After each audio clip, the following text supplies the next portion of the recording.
प्रथम तहलका न्यूज। पलवल में क्राइम ब्रांच पुलिस ने 6 ऐसे साइबर ठगों को गिरफ्तार किया है जो गरीब अनपढ़ लोगों को पैसों का लालच देकर उनसे बैंक खाते ले लेते थे और बाद में बेरोजगार युवाओं को नौकरी देने की बात कहकर उनसे उन खातों में पैसे डलवाते थे और तुरंत उन रुपयों को निकलवा लेते थे।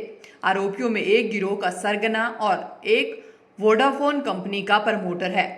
वहीं मामले में जानकारी देते हुए सीआईए इंचार्ज अशोक कुमार ने बताया कि सेक्टर 56A फरीदाबाद निवासी इस्ताद ने गदरपुरी थाना पुलिस को शिकायत दर्ज करवाई थी कि सेक्टर 17 फरीदाबाद निवासी इरशाद ने अपने कुछ रुपए आने की बात कहकर उससे बैंक खाता लिया था और खाते में फर्जी तरीके से रुपए डलवाए गए और निकाले गए। बैंक द्वारा पीड़ित के खाते को सील कर दिया गया था क्योंकि पीड़ित के खाते में हैदराबाद से जल्दी रुपए डाले गए और निकाले गए। पीड़ित के खाते में एक सप्ताह के अंदर लगभग 80,000 रुपए का लेन देन किया गया।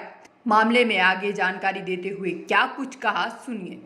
जी, हमें एक शिकायत प्राप्त हुई थी। हमारे जो गदपुरी पुलिस स्टेशन है उसमें एक एफआईआर दर्ज हुई है।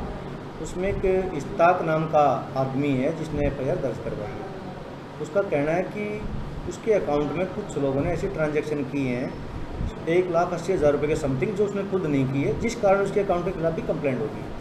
तो इसी कंप्लेंट के आधार पर जब हमने जांच शुरू की तो पाया गया कि एक 5 से 6 आदमियों का एक ग्रुप है जो ईस्ट ऑफ केला संत नगर में एक कॉल सेंटर, फर्जी कॉल सेंटर चलाते हैं और एक sign.com नाम साइट है जो कि गूगल पे हर जगह अवेलेबल है। उसी साइट से इन्होंने डाटा खरीद रखा है। 47,000 रुपीज़ में 3 महीने का सब्सक्रिप्शन इन्होंने ले रखा है।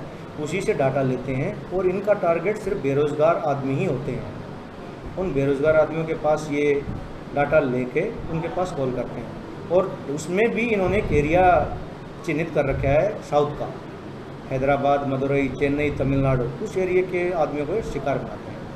उसको इसलिए बनाते हैं ताकि दूर बैठे हैं इनसे उनकी कंप्लेंट ना कर सकें, इनकी उस तक को पहुँच ना सकें। ईस्ट ऑफ कैलाश संत नगर में ये दिल्ली में कॉल सेंटर चलाते थे। इनसे 4 लैपटॉप और 14 mobile phone, SIM card, ATM card, इन सब से बरामद किए।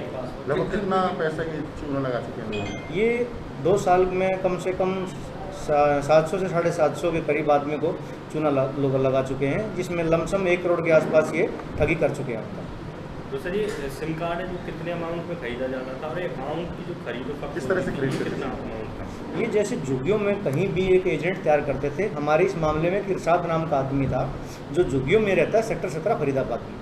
उस आदमी को इन्होंने तैयार कर रखा था कि वो जितने भी गरीब आदमियों के अकाउंट इकट्ठे करो और हमारे कर दो।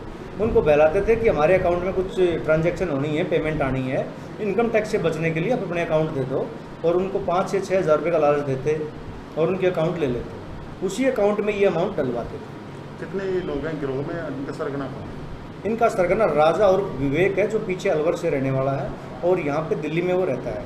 ये टोटल 5 आदमी हैं जो कॉल सेंटर चलाते थे। छठा एक इनका साथी है जो इनको सिम कार्ड अवेलेबल कराता था। 1,000 रुपये ब्लैक में वो देता था। वो क्या करता था, वो एक वोडाफोन कंपनी का सेल्स एग्जीक्यूटिव है, प्रमोटर है।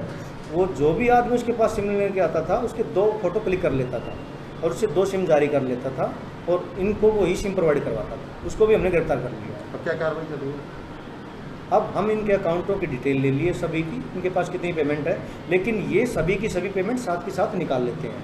जैसे इनके पास पेमेंट आई अमाउंट निकाल लेते हैं और जितने भी आदमियों के साथ इन्होंने ठगी की है उनका डाटा कलेक्ट करके उनसे हम संपर्क कर रहे हैं, उनको वहाँ सूचित कर रहे हैं। साउथ में, हैदराबाद में, मदुरई में, जहाँ इन्होंने की चीटिंग, हर जगह के खिलाफ एफआईआर दर्ज करेंगे। पैसे बरामद काम कर रहा है। ये फिलहाल 2 साल पुराना ये गैंग है, 2 साल से ये काम कर रहे हैं। पहले ये सब लोग एक किसी सेल्स कंपनी में काम करते थे, सभी के सभी 500 लोग। वहीं से इन्होंने प्लान किया कि हमें कुछ मोटी कमाई करनी है, अपना अलग से फर्जी कॉल सेंटर खोलकर, और ये काम इन्होंने शुरू कर दिया। हालांकि पूछताछ में आरोपियों से 11 खातों का खुलासा हुआ है और इनके साथ ही उनके कब्जे से 4 लैपटॉप, 14 मोबाइल फोन, फर्जी सिम कार्ड और ATM कार्ड भी बरामद किए गए हैं। वहीं गहनता से पूछताछ के लिए आरोपियों को पुलिस द्वारा अदालत में पेश कर रिमांड पर लिया गया है। फिलहाल देखना होगा कि आरोपियों से और क्या क्या खुलासे होते हैं और इस गैंग में और कौन कौन लोग शामिल थे और कहां के लोग शामिल थे, ये पूरी जांच के बाद ही पता